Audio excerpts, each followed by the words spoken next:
अस्सलाम वालेकुम, welcome to the sports section. मैं हूं आपका होस्ट शुएब जट। बात करेंगे क्रिकेट की। आज पीएसएल ड्राफ्ट की भी बात होगी, लेकिन उससे पहले बात कर लेते हैं अब तक के सबसे हॉट टॉपिक, और वो ये है कि हेड कोच मिसबाह-उल हक अपने ओहदे पर बरकरार रहेंगे या दौरा जनूबी अफ्रीका यानी कि जनूबी अफ्रीका के खिलाफ जो होम सीरीज है वो बतौर हेड कोच उनका आखिरी टास्क होगा। ये इस टाइम हॉट टॉपिक है, इस पर हम बात करेंगे। अगर हम मिसबाह-उल हक के टेस्ट करियर पर बात करें तो वहां पे वो हमें ज्यादा कामयाब दिखाई नहीं देते। टीम को फतह के ट्रैक पर वो नहीं ला सके। मजमूई तौर पर 10 टेस्ट मैचेस उनकी कोचिंग में खेले गए, जिसमें से सिर्फ 2 में कामयाबी मिली। ऑस्ट्रेलिया और न्यूजीलैंड में व्हाइट वॉश का सामना करना पड़ा। बिल्कुल, ये आखिरी जो मनाजिर थे उसमें मिसबाह-उल हक सर को पकड़कर बैठे हुए हैं, और ये सिर्फ मिसबाह-उल हक ही नहीं बल्कि पूरी कौम सर पकड़ के बैठी हुई है, क्योंकि टेस्ट में पाकिस्तान को कामयाबियां नहीं मिल रही। यही वजह है कि मिसबाह-उल हक की हेड कोचिंग का जो जॉब है वो भी अब खतरे में पड़ चुका है। आज के प्रोग्राम में हमारे साथ टेस्ट क्रिकेटर शुएब मोहम्मद भी मौजूद हैं, जबकि वीडियो लिंक के जरिए यासिर अराफात भी हमें ज्वाइन कर रहे हैं। दोनों अपने मोअज़्ज़िज़ मेहमानों को गेस्ट वेलकम करेंगे। शुएब भाई, पहले आपकी तरफ आऊँगा और बात करेंगे मिसबाह-उल हक के जो है वो सारे कोचिंग के करियर पर, जहां पे टेस्ट की हमने एक रिपोर्ट चलाई, आगे जाके वनडे और T20 की भी रिपोर्ट्स आपको दिखाएंगे, लेकिन फिलहाल टेस्ट पे बात कर लेते हैं। क्या आप एज फॉर्मर पाकिस्तान के क्रिकेटर, टेस्ट क्रिकेटर, फिर फॉर्मर सिलेक्टर, पाकिस्तान के फॉर्मर कोच की हैसियत से मुतमईन हैं अब तक की मिसबाह-उल हक की जो टेस्ट पे बतौर कोच जो हेड कोच है परफॉर्मेंस रही? शुएब, बिल्कुल आपने सारी चीज़ें बता दी और बिल्कुल मुतमईन मैं क्या, पूरा पाकिस्तान नहीं है, और हो सकता है कि दूसरे मुल्क वाले भी खुश हो रहे हों कि अगर यही कैरी ऑन करें तो डेफिनेटली हमारे मुल्कों की टीम को ज़रूर फ़ायदा होगा। ये पीसीबी को पहले ही रियलाइज़ कर लेना चाहिए था, और मैंने तो पहले ही कहा था कि ये जब तीनों ओहदे दिए तो वो बिल्कुल गलत थे, और उसी वक्त मैंने ये कहा था कि ये बिल्कुल कुछ ही अरसे में 3-4 महीने में ये अपनी एक जॉब छोड़ देंगे। ऑस्ट्रेलिया न्यूजीलैंड वाली जो सीरीज़ वगैरह हैं, इसमें इनिंग डिफीट्स और इस किस्म की चीज़ें ये प्रूव करती हैं कि जिस वक्त ये ऑस्ट्रेलिया में गए थे एज बैटिंग कोच भी थे, वो पूरा डिज़ास्टर आप लोग के सामने है। फिर कोचिंग का जो कॉन्सेप्ट और जो चीज़ें जो नज़र आई वो बिल्कुल ज़ीरो नज़र आई, और फिर सिलेक्शन कमेटी के पॉइंट ऑफ व्यू से भी आपने देखा कि बेतहाशा और मेजर गलतियां, जिसकी वजह से पाकिस्तान को इतने, यानी श्रीलंका की भी टीम आके आपको हरा के चली गई, जिम्बाब्वे की भी टीम आके मैच आपको हराया। तो इसका मतलब ये है कि तीनों जो डिपार्टमेंट इनको दिए गए थे वो ऑलरेडी बिल्कुल फेलियर थे। और एक मेजर पॉइंट इसके अंदर, पाकिस्तान ऐसा नहीं है कि सिर्फ फॉरेन टूर्स के ऊपर की बात हो रही है, ये पाकिस्तान में ऑलरेडी काफ़ी मैचेस ये पाकिस्तान में खेल चुके हैं इनके अंडर सुपरविजन, और पाकिस्तान की टीम की परफॉर्मेंस आपके सामने नज़र आई कि बी टीमों से भी हारना, शिकस्त का सामना करना पड़ा। तो ये प्रूव करती है बात कि वो ग्रेट प्लेयर ज़रूर थे, और उनका जो ट्रैक रिकॉर्ड है एज बैट्समैन बहुत अच्छा है, लेकिन बैट्समैन अच्छा होने का ये मतलब नहीं होता कि ये तीनों डिपार्टमेंट के अंदर सुपर सीड कर रहे हैं दूसरे तमाम पाकिस्तान के टॉप मोस्ट क्रिकेटर्स जो माइंडसेट रखते हैं, जो क्रिकेट की फ्यूचरिस्टिक थिंकिंग रखते हैं, behind the doors, behind the curtain भी देख सकते हैं, उन लोगों की ज़रूरत है। And I am sorry to say he had been a great player but a total disaster for Pakistan cricket as a head coach and other head जो बैटिंग कोच और सिलेक्शन वगैरह में। यासिर, आपकी तरफ आऊंगा। क्या आप शुएब भाई से इत्तेफाक करेंगे जो वो कह रहे हैं कि मिसबाह का ये टेन्योर उनकी नज़र में एक डिजास्टर था? क्या समझते हैं कि 3 जिम्मेदारियां थी उनके ऊपर? बैटिंग कोच भी थे, चीफ सिलेक्टर भी थे, फिर हेड कोच भी थे, लेकिन अब जब न्यूजीलैंड गए तो सिर्फ हेड कोच थे, ना बैटिंग कोच थे, ना चीफ सिलेक्टर थे, लेकिन नताइज वही रहे जो 3 जिम्मेदारियों के साथ रहते थे। तो आप बतौर साबिक क्रिकेटर कहाँ देखते हैं मिसबाह-उल हक की कोचिंग का टेन्योर और ये सारा जो उनका टेन्योर रहा? देखिए, शुभ भाई ने बड़ा अच्छा खुलासा किया मिसबाह-उल हक के जो टेन्योर का था। देखिए, जो चीज गलत है वो गलत है। हम थोड़ा सा पीछे अगर चले जाए, जब मिसबाह-उल हक अपॉइंटमेंट की गई थी कि जूनियर लेवल पे आप अंडर 19 या आप शाहीन और एक ही बात होती है, आप उसकी कोचिंग ले लें और आप जूनियर लेवल पे काम करें। मगर उन्होंने वो इनकार इस वजह से किया था कि उन कह रहे थे मेरी कमिटमेंट बहुत ज्यादा, मैं नहीं टाइम दे सकता। तो I don't know all of a sudden ये कैसे हो गया कि उन्होंने एक्सेप्ट कर ली पाकिस्तान की जो कोचिंग है, क्योंकि इतनी लोक्रेटिव उनको लगी होगी, जिससे उनको पैकेज बना के दिए जिसमें उनको 3 जॉब दे दी। देखिए, आप एक जॉब इंटरनेशनल लेवल पे करना कितना मुश्किल होता है, आप 3 जॉब हायर स्टैंडर्ड पे आप देते हैं, फिर उस पर आप देखें जो उनके रिजल्ट हैं वो बिल्कुल उनके सामने है कि 1 by 1 with in a year आपसे एक एक चीज ले ली गई, और अब जाके ये नौबत ये आ गई है कि उनसे कोचिंग की भी बात, जिसमें आपने इंट्रो में बताया कि उनकी कोचिंग भी को भी खतरा है। तो ये देखिए बिल्कुल जो आपकी सिमत ही दुरुस्त नहीं है, आपको right man for the right जो आप बंदे रखते ही नहीं है। एक मिसबा की हम बात करें और ऐसी अपॉइंटमेंट इन द रिसेंट पास हुई है कि आप उस पर डिस्कस करें तो एक एक बंदे पे आप डिस्कस कर सकते हैं कि बिल्कुल हमारी सिमत बिल्कुल ठीक नहीं है। बिल्कुल शुएब भाई, आपकी तरफ आऊंगा। जिस तरह यासिर कह रहे हैं कि हमारी समत का मामला है कि पाकिस्तान क्रिकेट बोर्ड की समत जो है वो दुरुस्त नहीं है, तजर्बात कर रहे हैं और तजर्बात की वजह से पाकिस्तान टीम की ओवरऑल परफॉर्मेंस जो है वो डिक्लाइन की तरफ जा रही है। T20 रैंकिंग की भी आगे जाके बात कर लेंगे, वनडे में भी पाकिस्तान कहाँ पे स्टैंड कर रहा है, लेकिन फिलहाल हम टेस्ट की बात कर रहे हैं। टेस्ट क्रिकेट तो टेम्परामेंट्स का गेम होता है, वहां तो सेशन वाइज आपको जो है वो जीतना होता है। एक इंग्लैंड के खिलाफ मैच था जिसमें आप क्लोज चले गए थे, उसके बाद बाकी मैचेस को तो आपने इस तरीके से पोर्ट्रे कराया कि शायद हर मैच में बड़ा आउटस्टैंडिंग खेले। न्यूजीलैंड के भी पहले टेस्ट में आप देखें कि वहां पे भी आपने ड्रॉ भी नहीं कर सके, हारे हुए मैच को इस तरह पोर्ट्रे किया जा रहा है जैसे हम जो है बहुत आउटस्टैंडिंग क्रिकेट खेले। तो आप मुतमईन है दौरे न्यूजीलैंड में टेस्ट टीम की परफॉर्मेंस से? शुएब बिल्कुल, जिस तरह पहला टेस्ट मैच की जो पहली इनिंग में जो शो किया, उस मुश्किल विकेट के ऊपर विलियमसन ने अपने 3 ही सिर्फ आउट हुए थे और 223 रन किए, जबकि वो 3-3.5 रन के एवरेज से अपनी उनकी टीम खेला करती है। तो उन्होंने उस चीज़ को समझा और उसी ट्रैक के ऊपर एक अच्छा 400 प्लस का टोटल रखा। वो वेयर एज उसके बाद फिर पाकिस्तान ने बैटिंग की और फिर जिस तरह टॉप ऑर्डर पूरा क्रम्बल कर गया, तो ये चीज़ें शो करती हैं कि पाकिस्तान अच्छा। फिर जब उन्होंने देखा कि जी न्यूजीलैंड बहुत अच्छा रुक के खेला, तो हमारे बैट्समैनों को सबको लॉकडाउन में लगा दिया। ऐसे जैसे कोविड के ऊपर तो वैसे ही लॉकडाउन था, इन्होंने डबल लॉकडाउन लगा दिया कि आर्म्स नहीं खोल सकते। 40 ओवर में 60 रन पाकिस्तान 60 रन किए 80 ओवर के अंदर जाके। तो इसका मतलब ये है कि कोई डायरेक्शन वो तो थी नहीं, तो वहीं तो सारा डेंट पड़ा पाकिस्तान को कि जो सेकंड इनिंग के अंदर जो हो सकता था कि पाकिस्तान उसको सेव कर लेता उस टेस्ट को, लेकिन वो नहीं कर सके। कि बिल्कुल जब एक्सपोज हो गए कि जिस तरह सिंगल डबल्स के ऊपर जो क्रिकेट होती है उस तरह से खेला जाता, तो डेफिनेटली पाकिस्तान की कुछ फेस सेविंग होती। लेकिन जब मटीरियल इतना सॉलिड ना दिया गया हो पाकिस्तान टीम को, पीसीबी की गलती बहुत बड़ी मेजर है कि उन्होंने शुरू में कहा कि जी सेलेक्टर मैं होऊंगा और कोच होऊंगा तो सिलेक्शन भी मेरी मर्जी की होनी चाहिए, और बैट्समैन तो मैं हुई, मेरे रन्स और ये बैटिंग के, तो तीनों डिपार्टमेंट उनको दे दिए गए। बात यह है कि वीकर स्टांस के ऊपर जब क्रिकेट नॉलेज की नो हाउ कंप्लीट ना हो एक पीसीबी के सेटअप के अंदर, तो फिर इस तरह की बातों में लोगों के आके वो डिसीजन उस तरह दे दिए जाते हैं प्लेयरों के ऊपर। या अगर कोई बोर्ड स्ट्रांग होता तो इस किस्म की चीज कभी भी देखने में पहले भी नहीं आई, और ना आगे शायद कभी इतना बड़ा ब्लंडर कभी पाकिस्तान क्रिकेट को देखना पड़ेगा। यासिर, अगर मैं आपसे पूछूं तो क्या समझते हैं मिसबा के टेन्योर में टेस्ट क्रिकेट में अगर बात करें तो पाकिस्तान टीम डरी सहमी खेलती रही?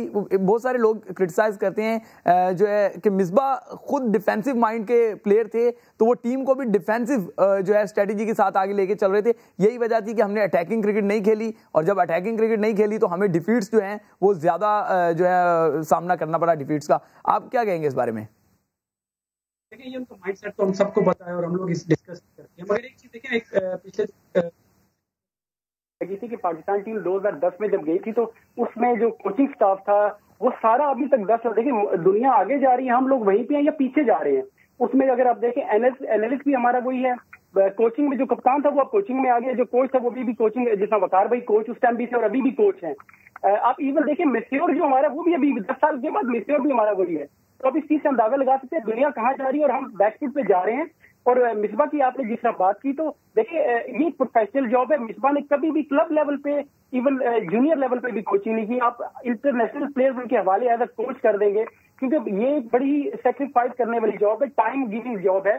जब तक आप इसके लिए ट्रेन नहीं होंगे, प्रॉपर तरीके से आपकी क्वालिफिकेशन नहीं होगी, आपने एज अ प्लेयर तो आपको लुक आफ्टर करना है। एज अ कोच आपने 15, 20, 25 लड़कों को आपने उनका प्लान बनाना है, उनका फ्यूचर का, उनकी देखें स्किल डेवलपमेंट आपने करनी है, उनकी मेंटल साइड देखनी है आपने, उनकी न्यूट्रिशन और कई चीजें आपने उनकी देखनी होती हैं। तो उसमें बिल्कुल टोटली तौर पे मिसबा जो है फ्लॉप हो चुकी है। तो मुझे लगता है कि ऑब्वियसली उन्होंने माइंड तो पीसीबी ने बना लिया है, तो अब ये फॉरेन कोच की जिसका बात करें, तो मैं तो कह रहा हूँ जब उनकी आर्थर को चेंज किया था तो उसी टाइम इन लोगों ने गलती की थी। अब ये हमारे सेटअप में ऐसा है कि एक हायर लेवल पे फॉरेन कोच ही सूटेबल है, इंस्टेड ऑफ आप अपना लोकल लेके आए, क्योंकि उसमें यह है कि पॉलिटिक्स इन्वॉल्व हो जाती है, आप फेवरेटिज्म आ जाता है। फॉरेन कोच ये होता है कि उसमें ये फेवरेटिज्म की बात नहीं होती। शिव भाई, अगर आपसे पूछें बतौर सीनियर क्रिकेटर, क्या गलतियां क्या कर रहे थे? आपकी आई तो है, आप देख के जो है बता सकते हैं। अगर आप आवाम को बता सकें, कौम को बता सकें कि मिसबा ये बुनियादी गलतियां कर रहे थे, इस वजह से पाकिस्तान टेस्ट टीम जो है वो कामयाबियां हासिल नहीं कर रही थी, अवे जाके जो है उसको शिकस्त का सामना करना पड़ रहा था। शुएब, ये मैं नहीं बताऊंगा, ये बता दिया तो सारा, तो फिर तो सक्सेस स्टोरी शुरू हो जाएगी इस तरह, फिर दूसरों की बारी कब आएगी। बात यह है कि चलिए कुछ पॉइंट बता दें कौन के साथ। नहीं मैं आ रहा हूं उसी पे। देखो, जो क्रिकेट की जो दुनिया के टॉप मोस्ट जो बैट्समैन है वो अपना स्कोर सिंगल डबल से हमेशा किया करते हैं। उसके अंदर वन ऑफ जो लूज डिलीवरी होती है उसके ऊपर चांस लेते हैं।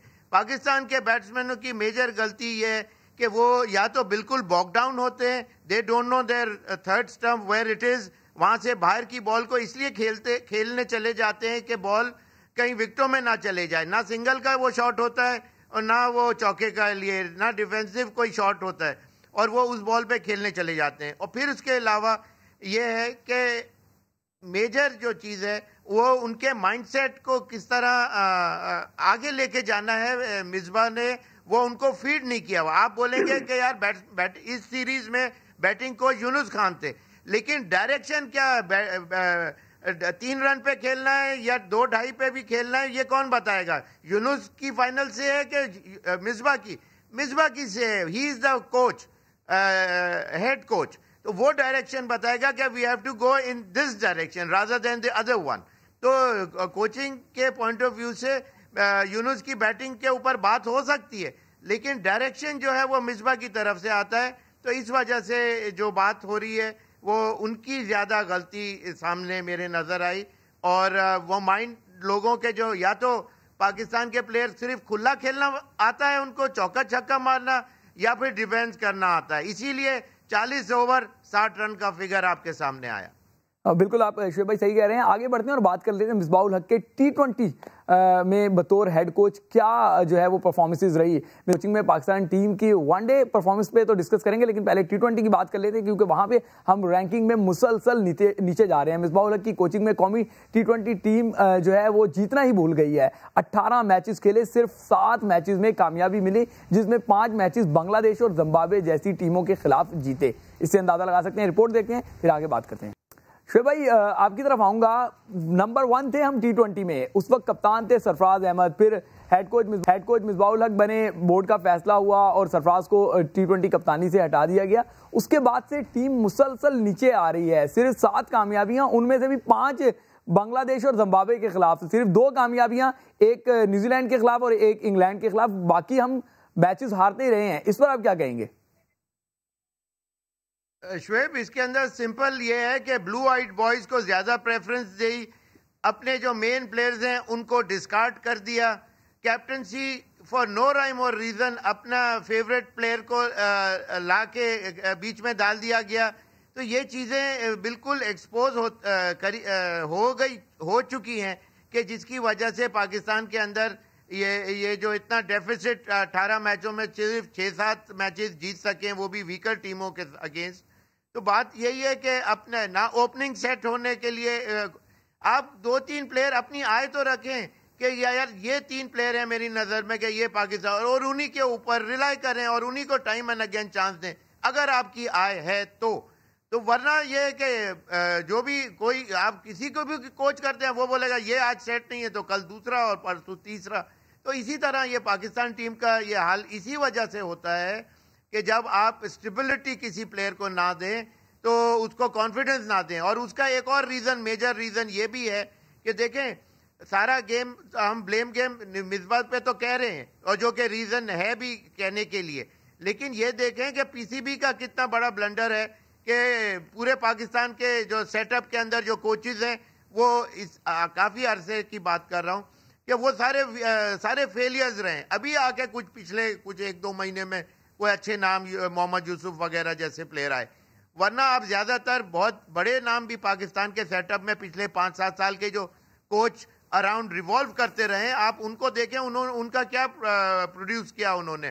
किसी क्या left arm leg spinner Pakistan में आ गया कि जो यानी अली वो जो गौहर जो आया, जफर गौहर, वो यानी T20 प्लेयर को आप टेस्ट क्रिकेट में डाल रहे हैं and expecting miracles from him. It is not possible. It does इस तरह की चीजें you have to generate these bowlers. Off spinner Pakistan में नहीं है, पूरी दुनिया में ऑफ स्पिनर का setup major wicket taking bowler में नजर आता है। पाकिस्तान में ऑफ स्पिनर ही नजर नहीं आ रहा। कितना मतलब ब्लंडर है ये। पीसीबी को सारा क्रेडिट जाता है। मैं तो ये कहूंगा क्रेडिट है कि पीसीबी ने इस तरह की चीजों में अपने आप को, इसलिए कि उनकी नॉलेज नहीं है, उनका स्टांस नहीं है, वीकर स्टांस पे खड़े हैं। They just want to occupy the seats and with lucrative amounts coming on their way. And this is not on for Pakistan cricket, and someone has to take a major step and decide how to go about it for the future of Pakistan cricket. बिल्कुल शोएब भाई, आप सही कह रहे हैं। यासिर, आपने यूं तो पाकिस्तान के लिए सारी ही क्रिकेट अच्छी खेली, लेकिन T20 में दुनिया भर में आप जो है वो आइकॉनिक क्रिकेटर हैं, तो आप ज्यादा बेहतर अंदाज में बता सकते हैं कि क्या T20 टीम को नजर लग गई है, या T20 टीम में जिस तरीके से शोएब भाई कह रहे हैं कि वहां पे पसंद नापसंद का खेल है, असल वजह क्या है कि हम नंबर 1 से कहां पर पहुंच गए? 18 में से सिर्फ 7 मैचेस, वो भी वीकर साइड्स के खिलाफ। कहां गलती हो रही है हमसे? मुझे एक मिनट दे before coming on to T20। आपने पिछले सवाल में बात की कि वो जो क्या चीजें हमें अच्छी करनी चाहिए जिसकी वजह से हमारी टीम दोबारा बेहतर हो सकती है, बेहतरी की तरफ जा सकती है। उसमें ये सबसे इंपॉर्टेंट चीज ये है कि आप देखिए जिस तरह हमारी पहले 90s या 2000 में जो हमारा सेटअप था, फॉर्मेट था, कायद-ए-आज़म ट्रॉफी, पैटर्न ट्रॉफी, उसमें लोग जो परफॉर्म करते थे वो अंडर पाकिस्तान एक ही टीम टूर्स करती थी जिस पे लड़के सीखते थे। तो सबसे इंपॉर्टेंट हमें दोबारा रिवाइव करने की जरूरत है और छोटे लेवल पे जो है अच्छे कोचेज को इंजेक्ट करनी चाहिए। मैं हाशिया बोगले का भी वो पॉडकास्ट कर रहे थे, ऑस्ट्रेलिया में उनकी जो सीरीज थी, उन्होंने कहा कि क्या रीजन है कि आपके प्लेयर इतने अच्छे और आईपीएल भी हो रही है मगर इतने अच्छे टेस्ट क्रिकेटर कैसे आ रहे हैं? तो उसका रीजन उन्होंने ये बताया कि हम लोग अपनी जो उनकी अंडर 19 उनकी एज जो क्रिकेट है वो बहुत अच्छे हाथों में, लाइक राहुल द्रविड़ जिस तरह उसको लुक आफ्टर कर रहे हैं, वो प्लेयरों को तैयार कर रहे हैं। आप देखिए सैनी फास्ट बॉलर आए हैं, सिराज, 2 लड़के जो उनके लेट प्लेयर आए हैं, वो दोनों 4-4 साल 5-5 साल से फर्स्ट क्लास क्रिकेट खेल रहे हैं। एक 50 फर्स्ट क्लास मैच है, एक 40 है। आप कंपेयर करें हमारे प्लेयर के साथ, हमारे लोगों के अगर 8 मैचेस है फर्स्ट क्लास के जिसमें 5 टेस्ट मैचेस हैं, तो आप मुवाजना करके देख सकते हैं कि हम लोग, हमारी सिम की जिसका मैंने पहले बात की बिल्कुल ठीक नहीं है। अच्छा, T20 की बात आपने की, उसका जो सबसे बड़ा रीजन ये हुआ कि जब हमने अपने कप्तान को चेंज किया, जो हमारी चलती हुई टीम को हमने खराब कर दिया, उसकी कप्तानी में हमारे प्लेयर इतना अच्छा परफॉर्म करते हो आ रहे, हमने चैंपियंस ट्रॉफी जीती हमने, और उसके बाद यह है कि आपने बिल्कुल अब हमारी नंबर 1 से टीम नंबर 6-7वें पे आ गई है। तो इस तरह ये है कि हम लोगों ने जो हमारे फैसले जो हमने किए रिसेंट पास में वो बहुत ही, देखिए हफीज की अगर परफॉर्मेंस ना होती है T20 में, जो आप इंग्लैंड में या न्यूजीलैंड में बात करें, तो हमारी टीम तो बहुत ही शर्मिंदगी हमें होती वहां जाकर। बिल्कुल यासिर, आप सही कह रहे हैं कि शर्मिंदगी का ही सामना करना पड़ता। शोएब भाई, क्या समझते हैं कि सरफराज की खुद की परफॉर्मेंस अच्छी नहीं थी, लेकिन टीम की जो है वो लीड बेहतर अंदाज में कर रहे थे? अब क्या सारा कसूर हेड कोच का ही है या उन सब का है जिन्होंने ये फैसला किया कि सरफराज को बिठा दिया जाए और बाबर आजम को कप्तान बना दिया जाए? तो उसके बाद आप देखें T20 की हम स्पेसिफिक बात कर रहे हैं, नताइज वो गिरते जा रहे हैं। वर्ल्ड कप अगले साल हमारे सर पर खड़ा है, बल्कि इसी साल वर्ल्ड कप होगा T20 का, और हमारी परफॉर्मेंस तो जिस तरीके से नीचे जा रही है, हम तो शायद पहले राउंड तक भी सर्वाइव ना कर सकें। देखो, मिसाल दे देता हूं, माइक ब्रेले इंग्लैंड का बहुत ब्रिलियंट कैप्टन था, 10, 12 या 15 या 20 से ज्यादा स्कोर नहीं करता था, लेकिन येट इंग्लैंड की टीम परसिस्टेंट थी कि नहीं, उसी को कैप्टन बनाएंगे, वो ही ओपन करेगा, और उसको कितने साल रखा अपनी टीम के साथ और उन्होंने जीत दिलवाई। मतलब ये है कि बाज दफा बाज कैप्टन टीम के लिए कॉम्बिनेशन, यूनिटी, ये तमाम चीजों को अच्छे तरीके से लेके चलते हैं। Sarfaraz was definitely a player with dignity who played along with other boys, अपने टीम को साथ लेके चलता था, तो उसकी वजह से पाकिस्तान का जो ग्राफ जो था वो बहुत अच्छा था। उसकी परफॉर्मेंस ऐसा शो ये किया जा रहा है कि जी चेंज कर दिया था, बहुत खराब थी, ऐसी बात नहीं है। अगर आप उसकी परफॉर्मेंस 19-20 थी तो दूसरे प्लेयरों की भी तो 19-20 से ज्यादा ही खराब थी। तो बात यह है, और फिर आप एज अ बैट्समैन उसको देख रहे हैं, बाहर कर रहे हैं, वो कीपिंग भी तो अच्छी कर रहा था। ऐसा नहीं है, रिजवान अभी आया, रिजवान ने भी अच्छी बैटिंग की, लेकिन कीपिंग के अंदर मेजर टाइम के ऊपर कैचेस भी छूटे।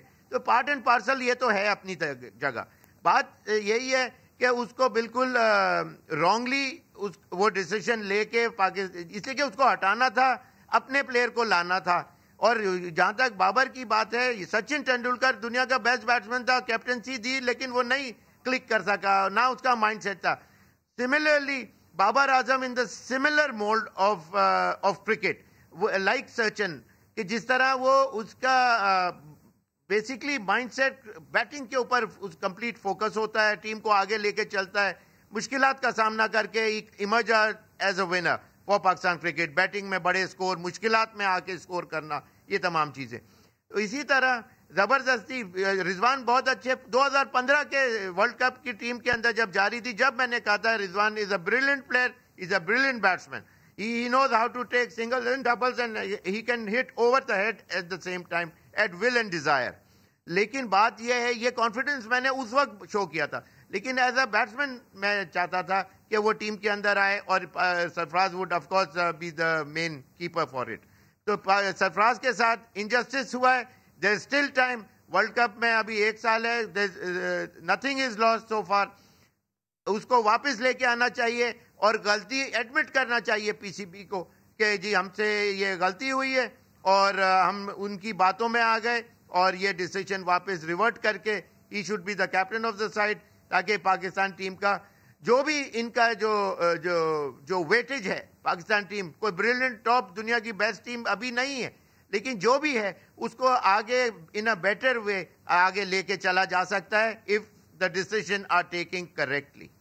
यासिर, T20 का जिसमें मैंने आपको कहा कि आप तो स्पेशलिस्ट बैट्समैन वो हैं, ऑलराउंडर हैं, इस साल के आखिरी क्वार्टर में जाके T20 का वर्ल्ड कप है, टीमें तो बहुत पहले से वर्ल्ड कप की तैयारियां कर रही होती हैं। हम यहाँ पे जो है वो एक सेट कप्तान को हमने हटा दिया, फिर जिस कप्तान को लाए हैं उस कप्तान के अंडर हमें बहुत ज्यादा कामयाबियां नहीं मिल रही। तो क्या समझते हैं, क्या हमारी प्रिपरेशन सही जा रही है वर्ल्ड कप की जानिब? यहाँ वर्ल्ड कप में आपको भी वही लग रहा है कि अगर यही परफॉर्मेंसेस का सिलसिला रहा तो हम पहले राउंड से आगे भी नहीं निकल सकेंगे?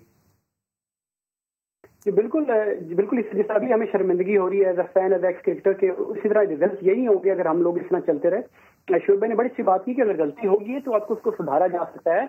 बहुत बड़ी गलती की थी सरफराज को कप्तानी से हटा के, क्योंकि वो बिल्कुल कैप्टनसी मटेरियल था, उसने शो भी किया, प्लेयर को पूरी टीम को लेकर चलता था और वो एक एक रन पे फाइट करता था। तो कप्तान के लिए यही इंपॉर्टेंट होता है, एक उसकी अपनी रिस्पेक्ट होनी चाहिए और दो पूरी टीम को लेकर चलता था। सरफराज में हम दोबारा ये डिसीजन रिविजिट कर सकते हैं इस डिसीजन को, क्योंकि अभी भी टाइम है। अगर हमने देखे 50 ओवर का जो वर्ल्ड कप इंग्लैंड का लास्ट ईयर जब 2019 में हुआ था, उस टाइम भी हमने यही गलती की थी। हमें अब श्योर नहीं थे कि हमारी प्लेइंग 11 क्या है। हम दुबई में जो ऑस्ट्रेलिया के खिलाफ 5-0 हारे थे, उसका रीजन ये था कि उस टाइम सरफराज को कप्तानी से हटाया हुआ था या उस पर जो बैन लगा हुआ था। तो वो चीज उस टाइम भी हमारी प्रेपरेशन थी, और अभी फिर जो वर्ल्ड कप आ रहा है तो टाइम गुजरते पता नहीं चलता। अभी वर्ल्ड कप सर पे आपके है, नया साल भी आ चुका है, तो अगर आप तैयारी नहीं करेंगे और अपनी गलतियों को सुधारेंगे नहीं, तो जिस तरह की शर्मिंदगी हमें हो रही है और इसी तरह ही होती रहेगी। शोएब भाई, इससे पहले कि हम वनडे की परफॉर्मेंसेस पर भी बात करें, मिसबाहुल हक के अंडर उनकी कोचिंग के क्या रिजल्ट रहे, फवाद आलम की, प्लेयर्स की हम बात कर लेते हैं। फवाद आलम के साथ भी एक बड़ा इंजस्टिस हुआ, 11 साल उनको जो है वो दीवार से लगा के रखा। 11 साल बाद आपको यूटर्न लेना पड़ा, और यूटर्न लेके भी आपको याद होगा कि पाकिस्तान में उसको चांस नहीं दिया, इंग्लैंड में एक मुश्किल विकेट पे उसको चांस मिला, वहां वो परफॉर्म नहीं कर सका, लेकिन न्यूजीलैंड में उसने सेंचुरी बना दी और बता दिया कि 11 साल उसके साथ नाइंसाफी हुई है। तो ये नाइंसाफियों का सिलसिला बहुत सारे खिलाड़ियों के साथ है। फवाद की परफॉर्मेंस में क्या कहेंगे, और ये जिन खिलाड़ियों के साथ नाइंसाफियां हो रही हैं उनके बारे में क्या कहेंगे आप? देखिए, नाइंसाफियां तो बेताशा क्रिकेट में प्लेयरों के साथ हो चुकी हैं। रहा बात फवाद की, बहुत अच्छा आउटस्टैंडिंग वो वाली इनिंग जिसमें उन्होंने सेंचुरी की, वो बहुत आउटस्टैंडिंग खेले। ऑल्दो कि उनको इंग्लैंड में भी चांस मिला था, यहाँ उन्होंने एक इनिंग बहुत ज़बरदस्त खेली और बताया कि what metal he is made of.